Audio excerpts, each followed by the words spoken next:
సుమన్ ప్రభాస్. ముందుగా అందరికీ happy new year.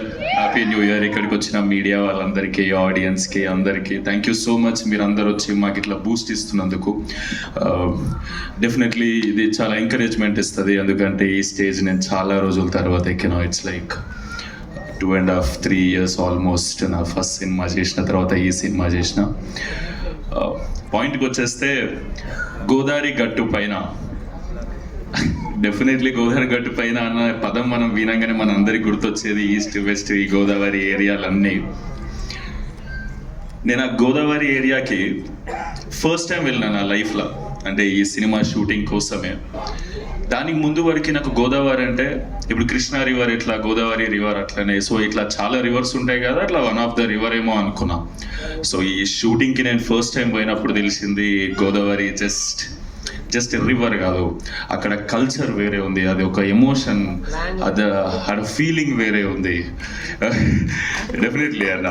So వాళ్ళు మాట్లాడే విధానాలు కానీ అంటే చాలా స్వీట్ అనిపిస్తుంది. ఇప్పుడు మనుషులు ఇందాక సుదర్శన్ అన్నట్టు ఎంత భోజనం పెడతారంటే, ఎంత మర్యాద చేస్తారంటే, ఏదో సూట్ కేసులో గుక్కినట్టు గుక్కేస్తారు మన కడుపులో.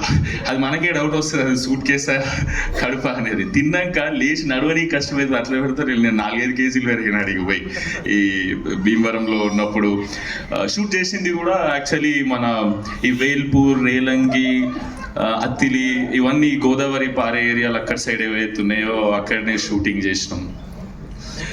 చేసినాక అర్థమవుతుంది.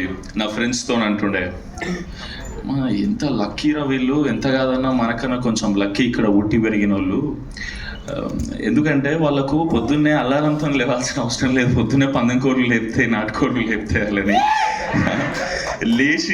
లేచి పొద్దుంతా పని చేసి సాయంత్రం అలసిపోయి స్ట్రెస్ వస్తే టైంకి మంచిగా గోదావరి గాలి వచ్చి తగులుతుంటుంది వీళ్ళకి. అంటే ఎన్ని మెడిటేషన్ యాప్లు డౌన్లోడ్ చేసుకుంటే మనకు రిలీఫ్ రాదు.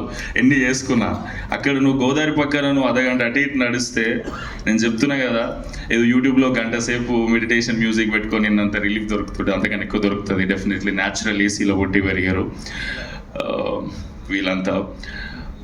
నేను అనుకునేటోని, అరే కేరళ పోతే మస్తు ఉంటుంది, వింటర్ సీజన్లో కేరళ పోతే మస్తు ఉంటుంది అని. కేరళ కన్నా చాలా చాలా బ్యూటిఫుల్ లొకేషన్స్ ఉన్నాయి మన గోదావరి ఏరియాలలో.